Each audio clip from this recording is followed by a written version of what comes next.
Maligayang araw mga minamahal naming tagapakinig dito sa aming channel kung saan sinasalubong ng katotohanan ang madilim na bahagi ng buhay. Isasalaysay ko na naman sa inyo ang isang kakaibang mundo ng mga totoong nakakatakot na kwento mula mismo sa mga tunay na taong nagpapadala sa atin ng kanilang mga karanasan. Ito po ang Sitio Bangungot, kung saan ang katotohanan ay kadalasang hindi may paliwanag. At kung minsan ay mas nakakatakot pa kaysa sa mga kathang isip. Ano nga ba ang gagawin mo kung isang araw ay magising ka na lang na sa isip mo'y tila nag-iba na ang katauhan ng anak na pinalaki mo simula sa kanyang pagkabata? Halina't tunghayan natin ang kwento ng isang mag-ama sa isang probinsya sa Mindanao. Nahatid sa atin ngayon ng ating letter sender na tawagin na lang natin bilang Mabel.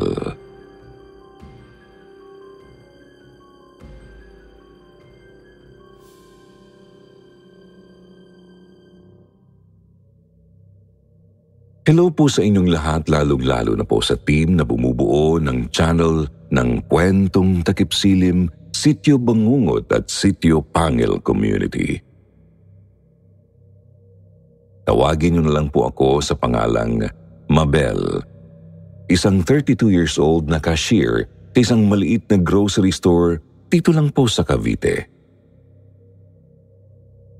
Ang kwentong gusto ko pong i-share sa inyo ngayon ay hindi po galing sa sarili kong karanasan, kundi sa isang pangyayaring na-experience po ng kapitbahay namin noon sa probinsya namin, somewhere in Mindanao. Kaya naman po bago ko simulan ang pagkikwento tungkol sa kanila, ay gusto ko lang pong ipaalam sa inyo na pinalitan ko ang kanilang mga pangalan bilang respeto at para na rin po sa kanilang privacy. Ang totoo po niyan, Sir Jupiter, sa Cavite naman po talaga nakatira ang pamilya namin noon. Pero nang magkasakit po ang lola ko sa father's side, ay nagdesisyon po sina mama at papa na samahan na lang siya sa probinsya at doon na lang siya alagaan. Para na rin po hindi siya ma-expose sa polusyon dito sa syudad. Doon po ay nakilala namin ang isang mag-anak na pinakamalapit pong kapitbahay ni Lola, ang De La Cruz family. Nakatira po sila siguro mga mahigit kumulang half kilometer away sa amin, kasi medyo malalawak po talaga ang lote ng bawat bahay doon sa lugar na yun. Maliit lang ang pamilya nila. Si Mang Joel ang padre de pamilya, ang asawa niyang si Aling Edna at ang anak nilang si Troy na siguro po ay mga nasa 8 hanggang 10 taong gulang lang po ng mga panahong iyon. Masaya naman po ang pamilya nila noon. Masayahin at mabait po ang mag-asawa, kaya ganun din ang anak nila. Si Mang Joel po dati palang OFW sa Saudi, kaya lang 2 taon lang siyang nakapag-abroad dahil hindi na raw po na-renew ang kontrata niya. Hanggang sa magdesisyon po si Aling Edna na siya naman ang lalabas ng bansa at magtatrabaho sa Hong Kong bilang DH. Sa tulong na rin po ng isang kamag-anak niya na nag-offer pong tutulungan siyang makapangibang bansa. Wala pong nagawa noon si Mang Joel. Hindi po siya makaangal kasi sa totoo lang daw po ay kailangan din talaga nila ng pera ng mga panahong yun. Yun po kasi yung time na nabalitaan naming palagi pong nagkakasakit si Troy. Halos linggo-linggo po nasa ospital yung bata. Nilalagnat, masakit ang tiyan, nanghihina, kinukumbulsyon. Kaya halos mamulubi po sina Aling Edna at Mang Joel sa bills nila sa ospital. Sa kamalas-malasa naman daw pong pagkakataon hindi maintindihan ni Mang Joel kung bakit hindi rin siya agad makahanap ng trabaho. Para pong kay bigat-bigat daw noon ng buhay nila. Kaya nga si Aling Edna na po ang nagsakripisyo. Mabuti na nga lang po talaga Sir Jupiter at itong si Troy. Gumaling din nang mapatingnan ito ng Mang Joel sa isang albularyo. Parang yun na po kasi ang naging last resort nila dahil sobrang desperado na siyang gumaling ang anak niya. Ang sabi raw po ng albularyo, nakursunadahan ng engkanto si Troy. Parang napagkatuwaan daw po ito kaya laging may sakit. Gusto raw po kasi ng engkanto na dalhin ang bata sa mundo nila. Ang balita ko pa po noon, inutusan pa raw ng albularyo si Mang Joel na putulin yung malaking punong mangga sa likod bahay nila dahil yun daw po ang pinamamahayan ng engkantong kumukursunada kay Troy. Sinunod naman po yun agad ni Mang Joel kaya hindi po lumipas ang ilang araw. Magaling na si Troy. Ilang linggo rin daw pong hindi sinumpong ng kung ano-anong sakit ang bata at naging normal ulit ang buhay nila kahit na malayo sa kanila si Aling Edna.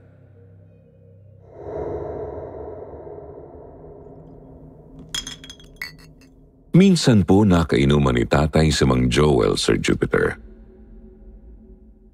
Nabanggit daw po ni Mang Joel sa kanya na habang nag-aasarol daw po ito ng lupang pagtatamnan niya sana ng halaman dun sa likod ng bahay nila, may nahukay daw po siyang maliit na libro na para daw pong kakaiba ang hitsura. Ipinakita pa nga raw po yun ni Mang Joel kay tatay.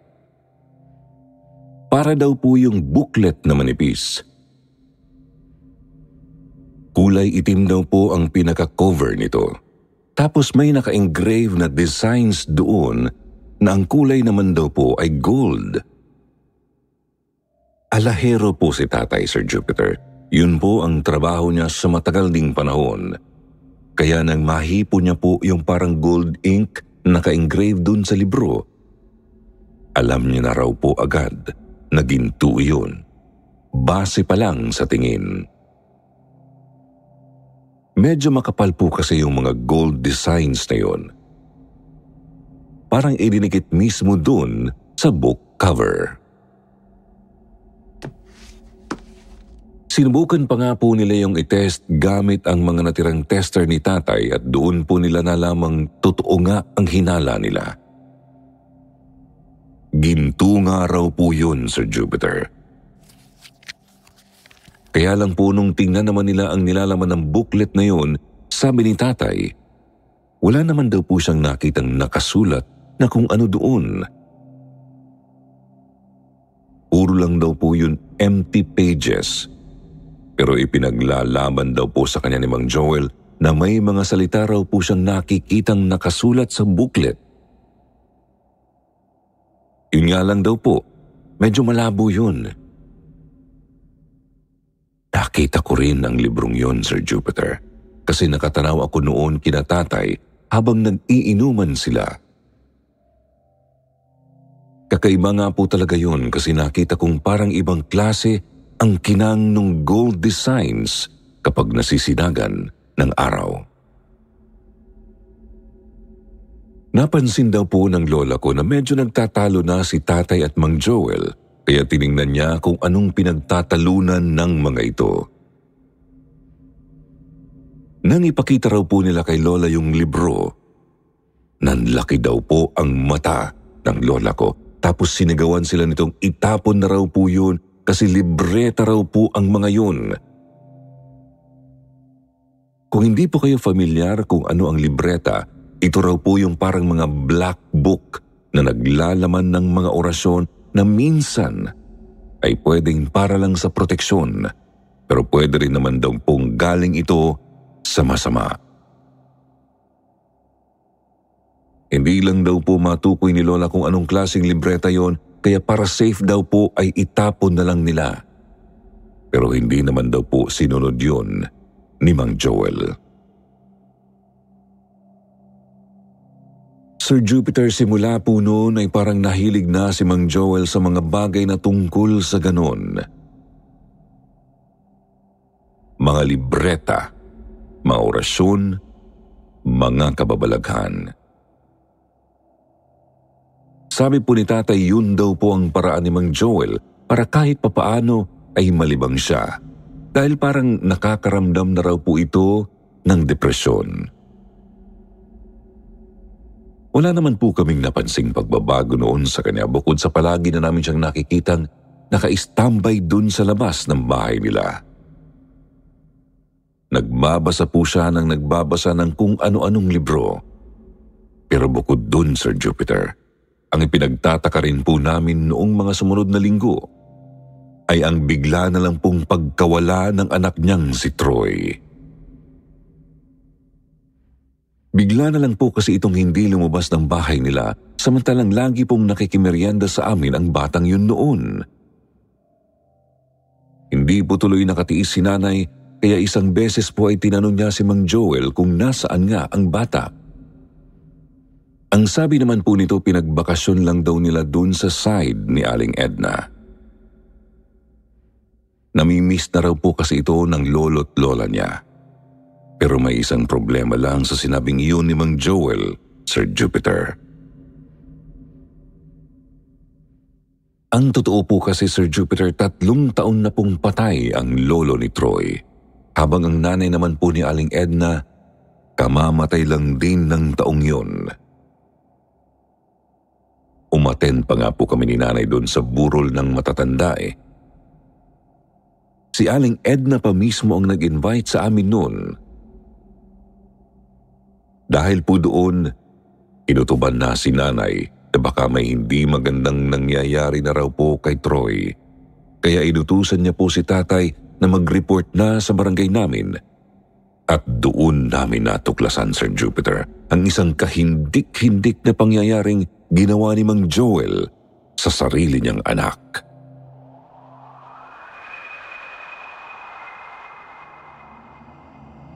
Ilang linggo po ang nakalipas mula nang basahin ni Mang Joel ang nilalaman ng mga libretang nahukay niya sa likod ng bahay nila. Habang nagbabasa raw po siya ay lalong lumilinaw ang mga letra at salitang nakasulat sa kakaibang librong yun. Doon daw po nagsimulang magbago ang takbo ng buhay ng mag-ama. Isang beses daw po pagkatapos magbasa ni Mang Joel ng mga libreta niya ay sa kanya lang namalayang gabi na pala. Kaya pumasok na siya sa loob ng bahay nila. Kakaiba na raw ang pakiramdam niya noon. Pakiramdam niya naglalakad siya ng nakalutang sa ere. Para daw po siyang lasing pero hindi naman siya nahihilo. Bukang-buka raw po noon ang 2 mata niya. Doon ay eksakto naman daw pong nakasalubong ni Mang Joel si Troy. Kagagaling lang daw po nito sa labas at pawis na pawis ito dahil po sa paglalaro. Uhaw na uhaw din daw po noon si Troy kaya parang natataranta siyang kumuha ng tubig noon sa pitsil at uminom. Pero yun pala, nung time na yun, iba na ang tingin ni Mang Joel sa kanya. Sa mga mata raw po ni Mang Joel, isang batang lalaking may malalaking sungay sa ulo ang nasa harapan niya ng mga sandaling yun. At ang tubig na iniinom daw po ng bata, ang tingin niya doon, dugo. Kumikintab daw po ang balat ni Troy. Para na daw po itong may kaliskis. Napansin daw po ng bata ang masamang tingin sa kanya ng tatay niya kaya tinanong niya ito kung anong problema. Pero doon na raw po biglang sinunggaban ni Mang Joel ang sarili niyang anak. Sinakal niya po si Troy, Sir Jupiter, hanggang sa mawalan daw po ng malay ang bata. Pero hindi pa po doon natapos yun dahil hindi naman po namatay si Troy sa pagkakasakal ng tatay niya sa kanya. Mga bandang hating gabi raw po ay bigla siyang nagising sa loob ng isang sobrang dilim na kwarto. Pero alam niya daw po na nandoon siya sa mismong basement ng bahay nila, Sir Jupiter, na ginawa na nilang tambakan ng mga hindi nila ginagamit na kasangkapan sa bahay. Kaya lang po hindi raw makaalis si Troy noon dahil nakatali daw po ang kamay at paa niya. Nakaduct tape pa ang bibig. Takot na takot tuloy ang bata sa nangyayari. Maya-maya daw po narinig na lang ni Troy na may bumababa sa hagdan nila. Si Mang Joel. May dala-dala daw po itong isang askal na medyo matanda na. Nakilala ni Troy yung aso.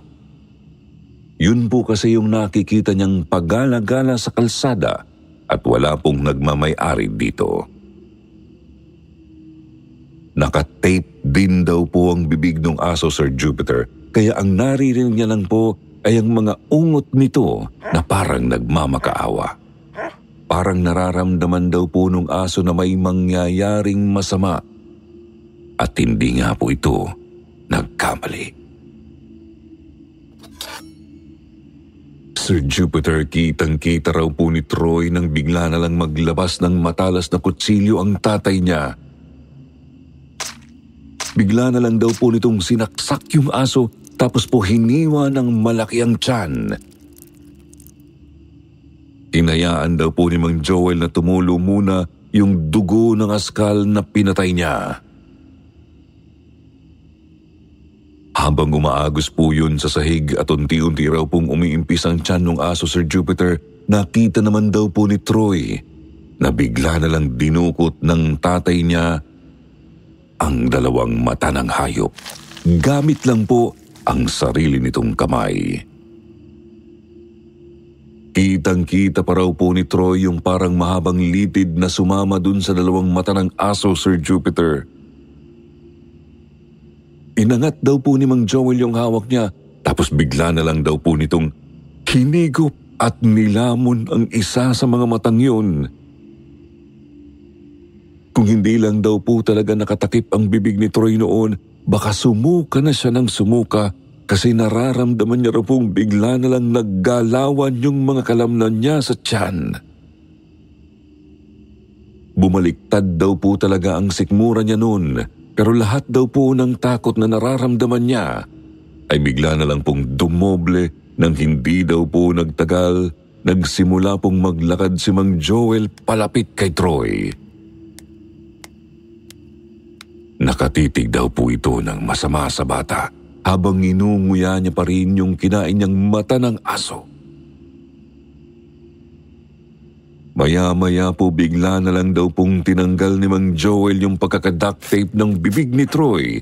Tapos inutusan daw po siya nitong ngumanga. Gusto raw po ng tatay niya na kainin niya yung mata ng aso.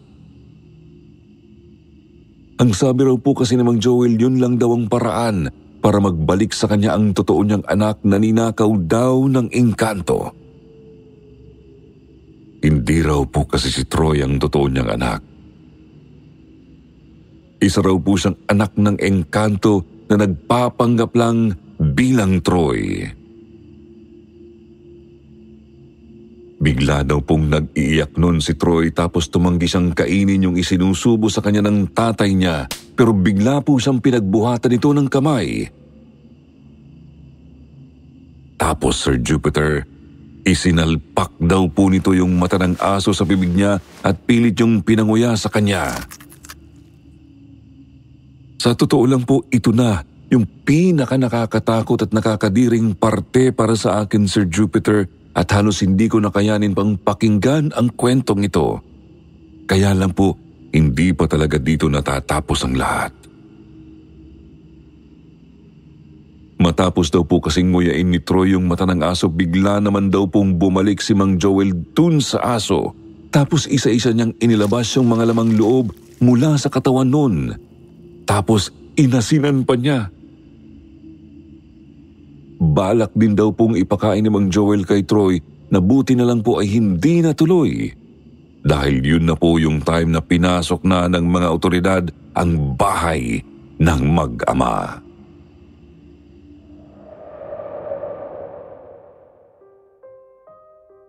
Sir Jupiter, sobrang tindi ng trauma nung bata nung makita namin siya. Halos hindi po siya humihinto noon sa pag-iyak. Si Mang Joel naman po galit na galit lang ang hitsura. Sigaw po siya ng sigaw na hindi raw niya anak si Troy. Anak daw po ito ng engkanto. Kaya kailangan daw po niyang magsagawa ng ritual para mabawi niya ang totoo niyang anak. Sir Jupiter, hindi man po kami mga doktor. Doon pa lang po, alam naming lahat na may problema na po sa pag-iisip si Mang Joel. Ang sabi naman po ni Lola, ganun daw talaga ang kahihinatnan ng mga taong nagbabasa ng libreta na wala man lang daw pong kahit anong proteksyon. Nakakabaliw daw po talaga yon, lalo na sa mga taong hindi marunong magdala nito. Ang balita ko po, hindi na nakulong pa si Mang Joel dahil napatunayan pong meron na siyang sakit. Hindi ko po sigurado kung tama ang pagkakatanda ko, pero ang sabi po ay meron daw Capgras syndrome si Mang Joel. Isa raw po yung mental illness kung saan iniisip ng pasyente na ang isang taong kaharap niya ay hindi totoo o kaya po ay duplicate lang siya ng ibang nilalang, na in this case po ay isang engkanto. Mabuti na lang talaga, Sir Jupiter, at mabilis pong naagapan ang trauma ng bata kasi ginawa naman ni Aling Edna ang lahat para lang siya maipa-therapy. Dekada na rin po ang nakalipas ng mangyari to, Sir Jupiter. Pero para sa akin ay isa pa rin talaga ito sa mga kwentong nagpapakilabot ng matindi sa balahibo ko. Kapag nga po napag-uusapan namin itong mag-anak, dali-dali kaming nagdadasal dahil na rin po sa sobrang lala ng mga pangyayaring yun na na-witness namin. Ang alam ko po hanggang ngayon ay nasa mental hospital pa rin si Mang Joel. Doon na siya tumanda. Pero kina Aling Edna po at kay Troy, wala na kaming balita. Ang huling impormasyon pong nakarating sa amin, isinama raw po ni Aling Edna ang anak niya sa ibang bansa at doon na sila tumira. Pinabayaan na po nila si Mang Joel dahil kahit pa sabihing may sakit ito sa pag-iisip, hindi pa rin po nila magawang kalimutan ang ginawa nito. Minabuti ko pong hindi na gaano magbigay ng details tungkol sa akin o sa mga taong involved sa pangyayaring ito kasi ang alam ko po, hindi talaga ito lumabas sa media dahil na rin po sa kagustuhan ni Aling Edna. Kakaunti lang din naman po kaming mga nakakaalam tungkol dito, tapos hindi rin naman po namin ito ipinagsabi sa iba sa loob ng mahabang panahon. Ngayon ko nga lang din po ito nagawang i-share. Sa tingin ko po kasi ay magugustuhan ito ng mga Sityo Bangungot listeners na katulad ko. Matutuwa po ako kung sakali pong mapili nyo ang kwentong ito. At ngayon pa lang, magpapasalamat na po ako sa inyo.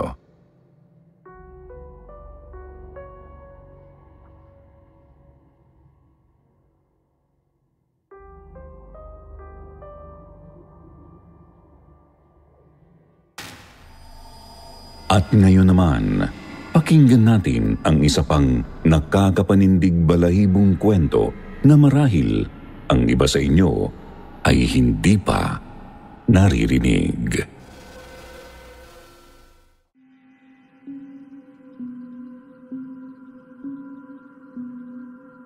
Pinuno ng kulto.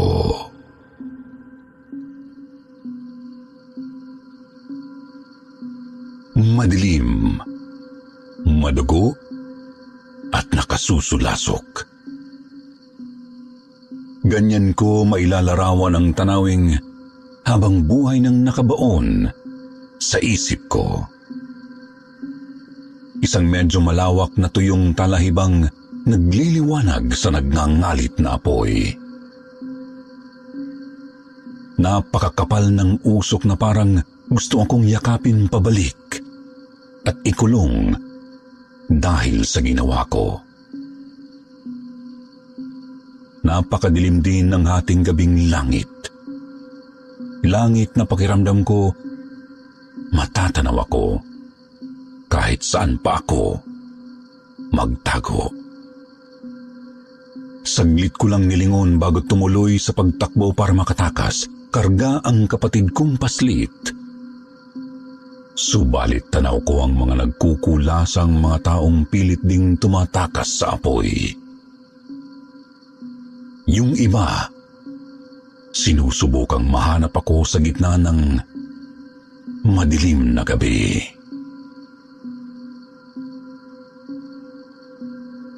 Madilim, madugo at nakasusulasok.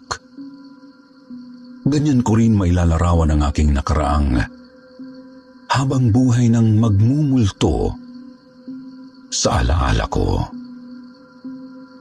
Nakaraang sana hindi ko na lang dinanas.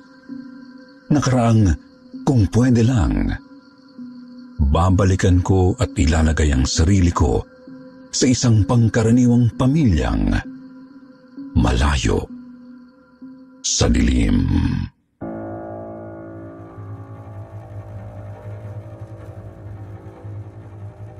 Kumusta kwentong takip silim? Itago ninyo na lang ako sa pangalang Rodel. Kasalukuyang nakatira sa isang payapang probinsya rito sa Luzon. Ngunit galing talaga ako sa isang liblib na bahagi ng Mindanao. Hindi po ako magbabanggit ng partikular na mga lugar para na rin sa kaligtasan ko at ng aking pamilya. Ayoko ring magdulot ng pangamba sa mga taong tahimik na naninirahan sa mga lugar na ito. Hindi na ako magpapaligoy-ligoy, Sir Jupiter. Lumaki at nagkamulat po ako sa isang kulto. Kasapi sa isang lehitimong kulto ang buong pamilya namin. Sa katunayan, isa si tatay sa mga pinuno ng pananambahan. Siya at kami na pamilya niya ang naatasang mamahala sa paghahanda ng mga alay bawat buwan. Lehitimong kulto kasi hindi kami yung mga nagkukunwari lang para makapanloob ng mga bahay. Hindi rin kami yung mga simpleng iba lang ang paniniwala patungkol sa Diyos. Bagkus isa kami sa mga talagang sumasamba sa isang buhay na Panginoon ng dilim. Nangyari po ang isa sa laysay ko noong 1990s, Sir Jupiter. 16 anyos ako noon. Tapos 3 taong gulang ang mahal kong kapatid na si Ana. Doon na kami lumaki at nagkamulat sa loob ng templo. Ako, si Ana, tsaka ilan pang mga batang anak ng iba pang mga tagapaglingkod. Hindi kami pwedeng lumagpas ng bakuran kasi raw baka madungisan ng kadugyutan ng mundo ang mga kaluluwa namin. Kaya noong mga panahong iyon, hindi namin alam kung ano ang nasa labas ng mga pader. Lalo na kapag nalagpasan ang malawak na talahiban. Maski mga makamundong libro kasi bawal sa loob. Nakakakita lang kami ng ibang mga tao kada kabilugan ng buwan o tuwing gabi ng pananambahan. Wala kaming ibang magawa noon kundi maglaro maghapon at tumulong-tulong na rin sa templo. Subalit, nagbago ang lahat ng mag-15 anyos ako. Sabi kasi ni tatay, handa na ako para sumama sa pagkuha ng mga iaalay. Siyempre, nasabik ako kasi makakagawa na ako ng bagay na mas ikalulugod ng Panginoon naming si Tristom. Isa pa, makikita ko na rin ang mundo sa labas. Gayunpaman, mahigpit na bilin ni tatay na huwag akong palilinlang sa mga nakamamanghang bagay sa labas. Madalas, makukulay, maliliwanag. Mababango o nakakaaliw ang mga ito, kaya talagang mahuhumaling ako kung hindi ako magiging handa. Tama naman si tatay kasi talagang nakamamangha ang mga nakita ko. Yung sasakyang kulay asul pa lang ng templo, ikinatuwa ko na. Tapos nakamamangha ring makita ang mga makukulay at maliliwanag na mga tindahan. Pati na ang mga batang naglalaro ng bola, bisikleta at iba pang mga laruan sa daan. Isip ko noon mabuti na lang at alam ko ang katotohanan. Kaya hindi ako malalansi ng mga hindi namin kauri.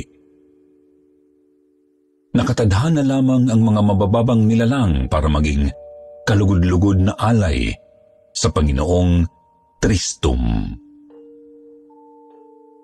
Kapalaran nilang maging alay upang pagpalain kami at manatiling masagana ang aming pamumuhay. Nakabibinging sigaw, palahaw, pagmamakaawa at pagmumura ang tanging nagagawa ng iaalay kapag hinahablot namin papasok ng sasakyan. Tumatahimik lang kapag tinatakpan namin ng panyong may pampatulog ang ilong at bunganga. Tapos tinatanggalan ng lahat ng damit at mga alahas para masiguradong katanggap-tanggap sa mata ng aming Panginoon. Kailangan sariwa at malusog. Hindi pwede ang payat o mataba. Hindi rin pwede ang matanda. Dapat din walang kahit na anong kapansanan, mga sakit sa balat, tato o butas ng hikaw. Kapag hindi kwalipikado, iniiwan lang namin sa gilid ng daan sa maghahanap ulit. Kapag naman nakahanap na ng katanggap-tanggap na alay, babalik na kami ng templo at pansamantalang ilalagay sa saradong silid ng alay. Walang kahit ano sa loob, maliban sa isang kutsyon at isang kubeta sa may sulok.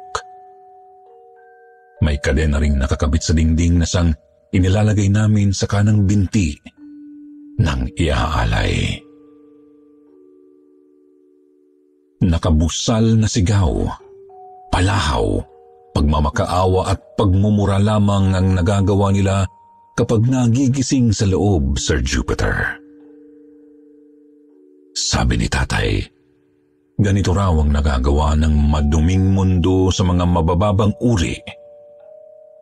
Nilalaso ng isip ng mga tao upang labagin at tanggihan ang kaloob ng Panginoon.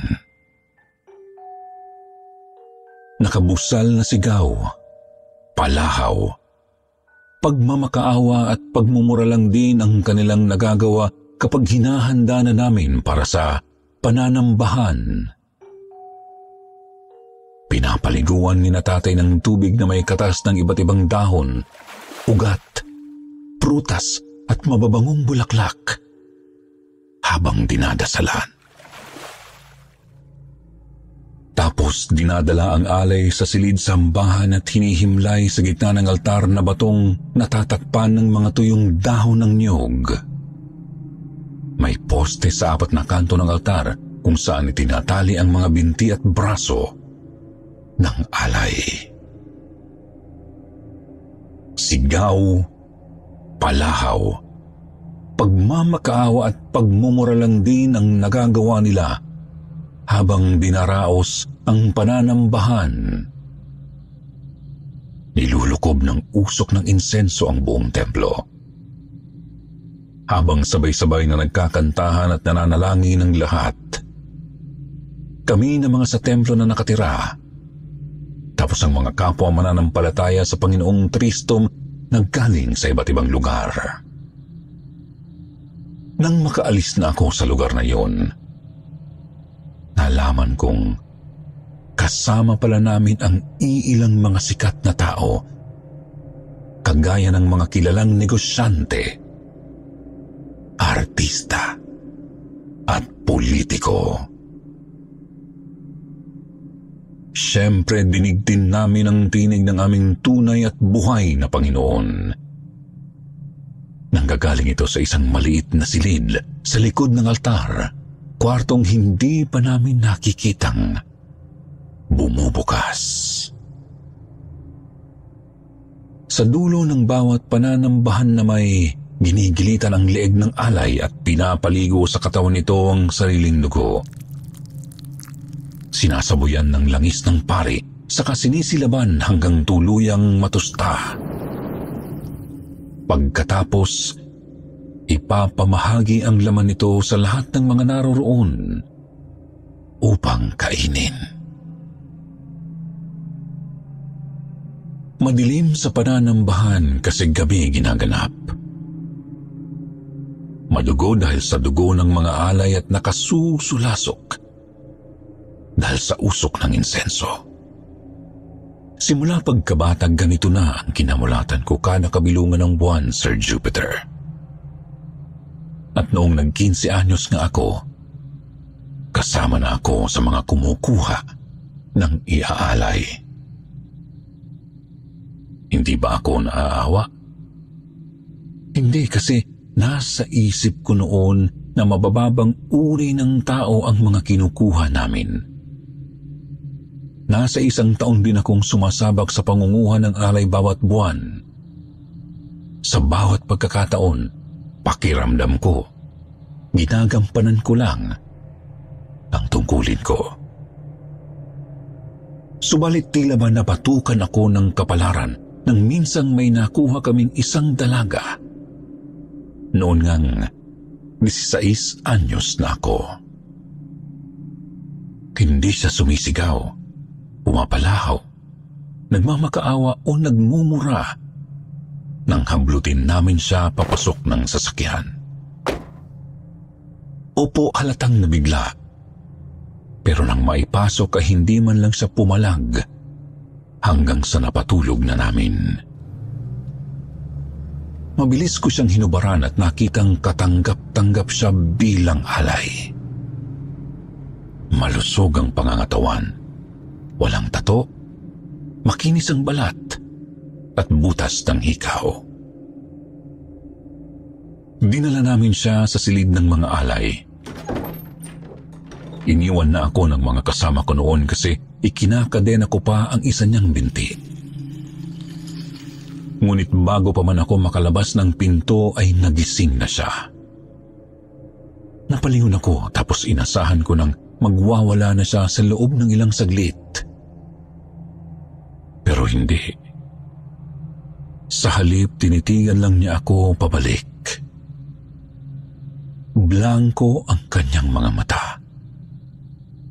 Wala akong mabanaag na kahit anong damdamin, Sir Jupiter. Pagkatakot, pagkabahala, lungkot, wala talaga. Pagsasamantalahan ba ninyo ako? Natauhan na lang ako sa aking pagtataka nang bigla siyang magsalita. Maganda ang kanyang boses, ngunit wala ring damdamin, kagaya ng kanyang mukha. Lumunok naman ako ng konting laway, tsaka nagsalita pabalik. Gagawin ka naming alay. Hindi ka ba natatakot? Hindi ka ba sisigaw o magwawala? Hindi ka ba lalabag o tatanggi sa kaloob ng Panginoon? Pagkasabi ko nooy nabakasan ko rin ng pagtataka ang kanyang mga mata, para bang hindi niya inaasahan ang mga sinabi ko. Tinanong ko siya at ang sabi niya, akala raw niya dinukot namin siya para gawing parausan. Wala rin daw siyang alam sa sinasabi kong alay o Panginoon. Tinanong ko siya ulit kung hindi ba siya natatakot sa gagawin namin sa kanya. Natatakot naman daw siya, pero wala na raw natitirang emosyon sa kanyang puso. Wala na raw siyang pakialam kahit gahasain pa namin siya gaya ng ginagawa ng kanyang amain, tiyuhin, pinsan at ilang mga kapitbahay. Wala na rin siyang pakialam kahit bugbugin pa namin siya gaya ng ginagawa sa kanya ng sariling nanay at ibang mga kaklase. At wala na rin siyang pakialam kahit patayin pa namin siya gaya ng paulit-ulit na ginagawa sa kanya ng mundo. Kalmado lang niyang sinabing, masahol ang mundo. Sa amin man sa labas o dito sa inyong templo. Lumabas ako at kinandado ang pinto. Napasandal ako sa dingding sa tabi ng silid. Naupo sa sahig. Tinukod ang mga siko sa tuhod, tsaka sinapo ang mga palad sa mukha. Sir Jupiter, hindi ko maintindihan ang mga sinabi ng dalaga noon.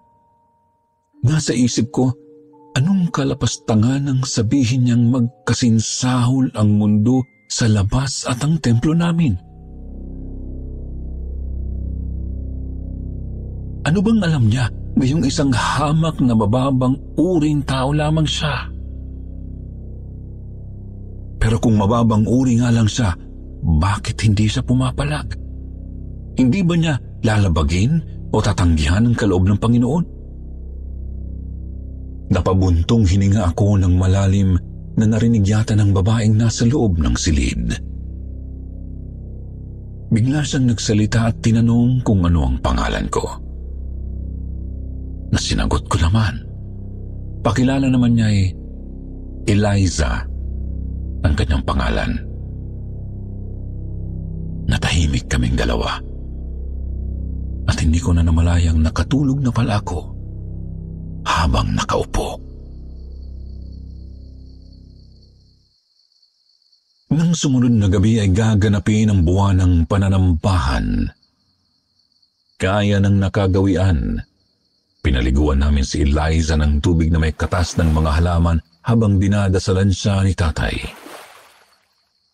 Hindi ko mapigil ang mapatitig sa kanya kasi hindi talaga siya pumapalag. Kahit inihimlay na siya sa altar, wala pa rin. Nalukob na ng usok ng insenso ang buong lugar. Wala pa rin kaming narinig kahit hikbi man lang. Sa pagtatapos ng pananambahan, bahagyang nahawi ang usok ng humangin. Napatingin ako sa altar at nakita kong nakatitig sa akin si Eliza. Hindi ko alam kung bakit pero parang gusto kong pigilan ang punyal na nakaumang sa kanyang leeg. Hindi ko alam pero ayaw ko siyang mamatay. Ang kaso, wala akong ginawa kasi yun ang kaloob ng Panginoon. Muling natabunan ng usok ang mga mata ko at naramdaman ko na lang na nangingilid ang luha ko, Sir Jupiter. Parang gusto kong umiyak habang ilang oras kong naaamoy ang sinusunog na katawan ni Eliza. Parang ayokong kainin ang iniabot sa aking buto ng bandang dibdib ni Eliza. Ang kaso, natatakot akong magtaka ang mga naroroon, kaya inubos ko ang laman. Subalit ibinulsa ko ang buto para itago.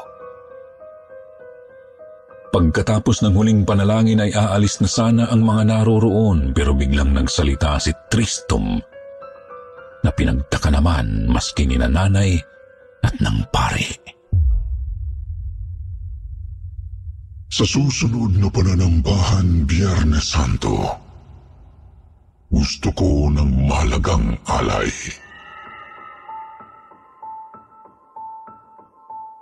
Tinanong si Tristong ng pari kung anong alay ang gusto nito at nagimbal ang pamilya namin. Sa kanyang sinabi, Si Ana. mahal ko ang templo, pero mahal na mahal ko ang kapatid ko, Sir Jupiter. Gusto kong makiusap sa Panginoon na iba na lang ang hingi niyang alay, ngunit pinigilan ako ni tatay.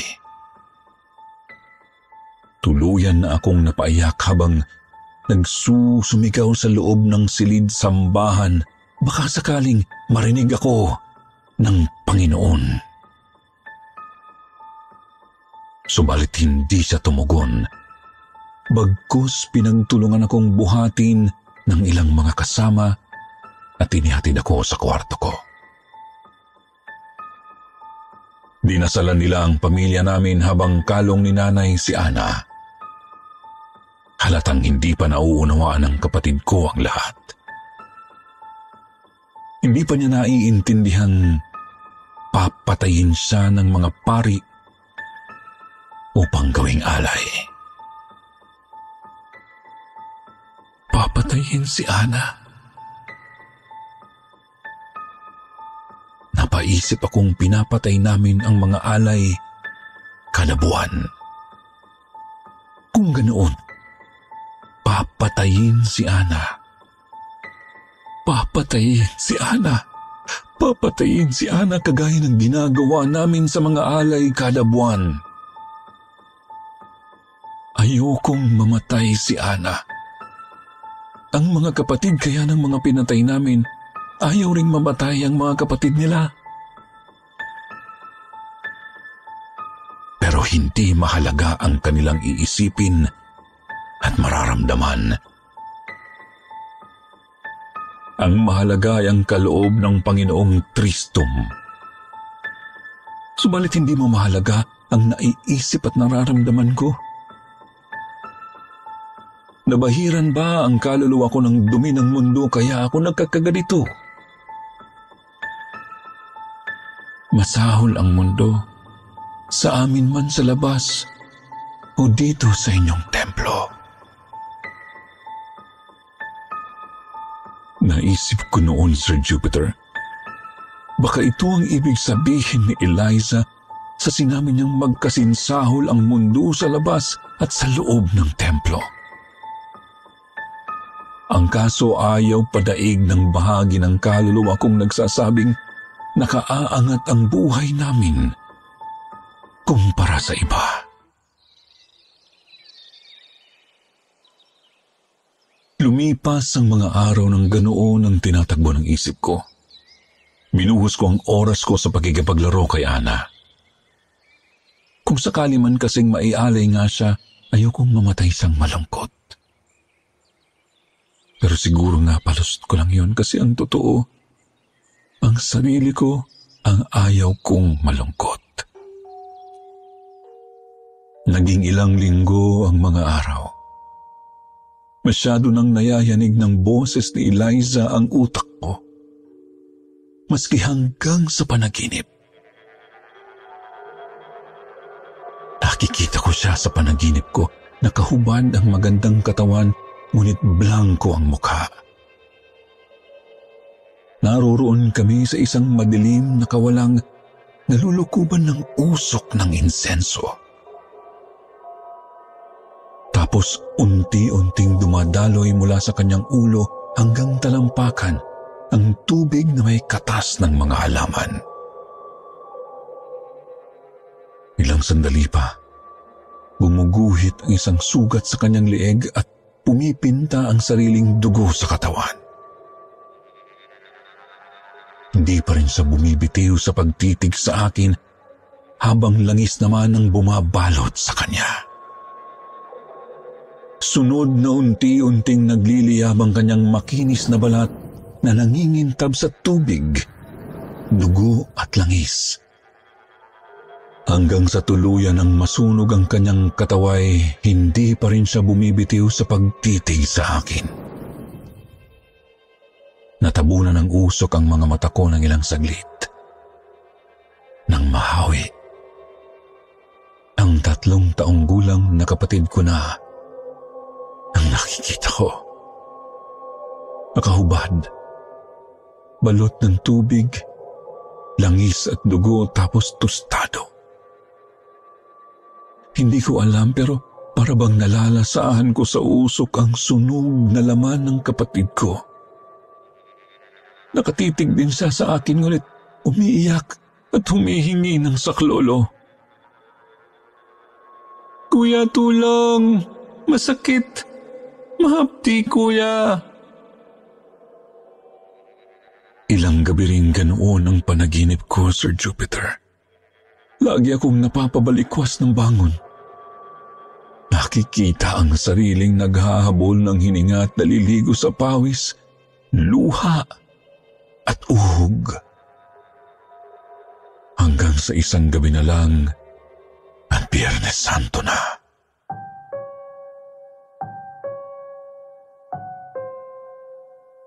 Lapastangan na kung lapastangan sa paningin ng Panginoong Tristom. Mababang uri na kung sa mababang uri, subalit mahal na mahal ko ang kapatid ko at ayoko siyang mamatay. Ilang araw ko rin itong pinag-isipan at pilit binubuo ang loob. Hiniling ko kay nanay na sa akin muna tumabi si Ana ng gabing yon. Katuwiran ko, huling gabi na naming magsasama bago ang pananambahan.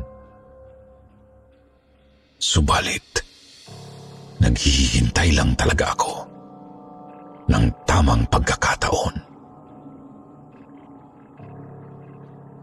Mga bandang 1:00 ng madaling araw nang kinarga ko ang kapatid ko, Sir Jupiter.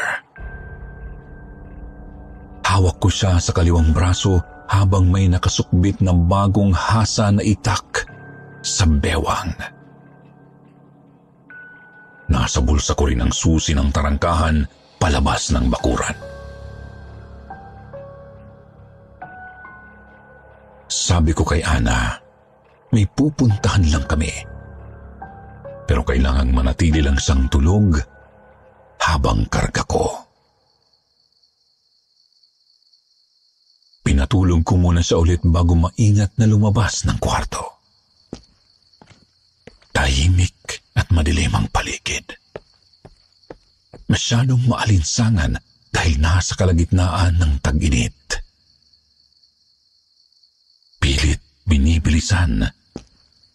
Maingat ang bawat takbang ko para hindi makagawa ng anumang ingay na gigising sa kahit sino. Nakalagpas naman kami ng maayos sa mga silid tuluyan tapos nakarating sa may silid sambahan.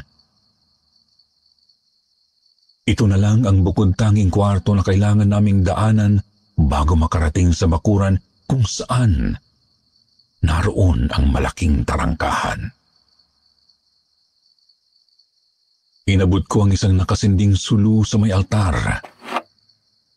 Tapos magtutuloy-tuloy na sana akong maglakad papalabas, subalit napansin kong bukas ang pinto sa maliit na silid ng Panginoong Tristom. Bigla akong hinampalos ng kaba. Ngunit tinatagan ko ang sarili kahit at unti-unti nang nangangatal. Tumungo na ako sa tarangkahan, saka binuksan ang kandado. Nang hinila ko pabukas ang tarangkahan, lumangit-ngit ito ng malakas na siguradong maririnig ng sino mang gising. Pero hindi yun ang sumubok sa katatagan ko, Sir Jupiter, kundi ang isang hindi ko mawaring nilalang na sumalubong sa amin sa labas ng tarangkahan. Napakatangkad nito, siguro mga 8 talampakan o higit pa. Medyo payat ang kulay putik na balat, tapos kabaywang ang abuhing buhok.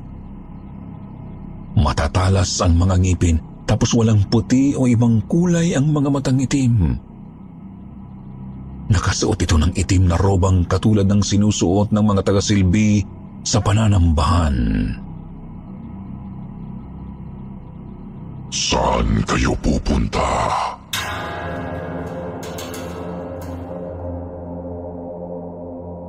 Nakakapanginig buto ang boses nitong tila galing sa hukay, Sir Jupiter, subalit nakilala ko ang boses na yun.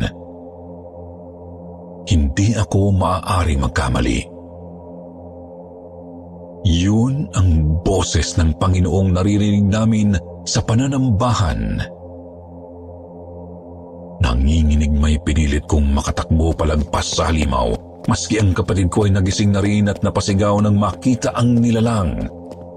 Ang kaso, bigla niyang hinaplot ang braso kong may hawak kay Ana, kaya nabitawan ko ang kapatid ko. "Takbo, Ana! Susunod ako!" Mabuti at nakinig naman sa akin ang kapatid ko. Tumakbo ito papunta sa may talahiban. Hahabulin pa sana siya ng halimaw, subalit inilapit ko sa mukha nito ang hawak kong sulu. Napaatras ito at nabitawan ang braso kong agad ko namang ipinangbunot ng itak. Iwinasiwas ko ng maraming ulit ang patalim, ngunit mabilis ang nakakailag. Kinakalmot din niya ako ng matatalim niyang kuko at nadali ang kaliwa kong braso. Inilalapit ko sa kanya ang sulu at napapansin kong gumuguhit sa kanyang mga mata ang pag-aalinlangan kapag kaharap ang apoy. Kaya naman ang sulu na ang inilapit ko sa halimaw imbis na ang itak. Hindi siya makalapit sa akin. Pansin kong naiinis na siya sa ginagawa ko. "Ano bang ginagawa mo, Rodel?" Narinig ko na lang ang bulyaw ng tatay ko mula sa may templo, pero wala na akong pakialam sa kanila. Wala silang pagpapahalaga sa kapatid ko.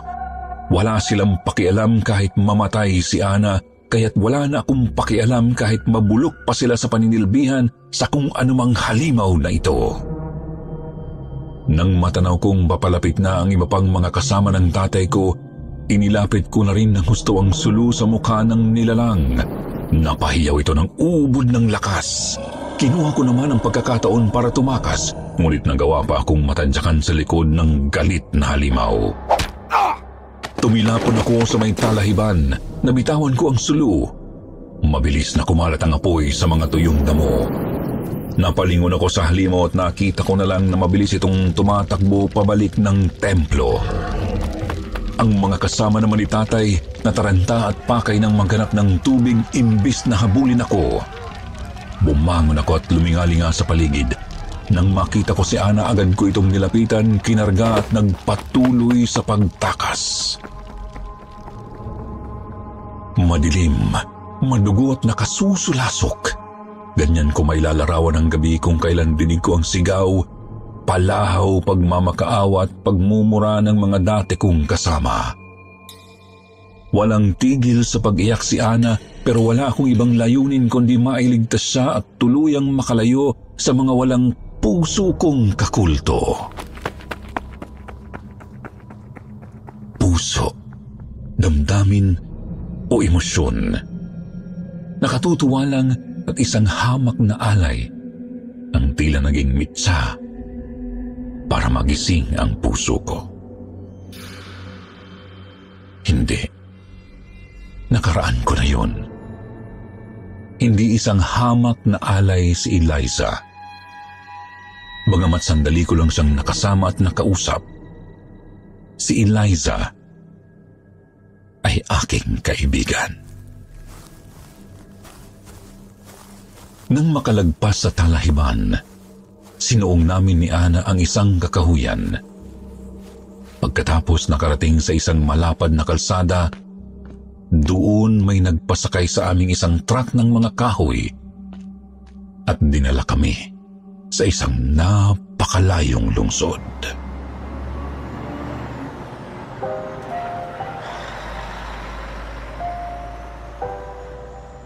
Naging mahirap para sa amin ni Ana ang buhay, Sir Jupiter. Salamat na lang at kinupkop kami ng isa sa mga pahinante ng truck. Basta raw ba magtatrabaho rin ako.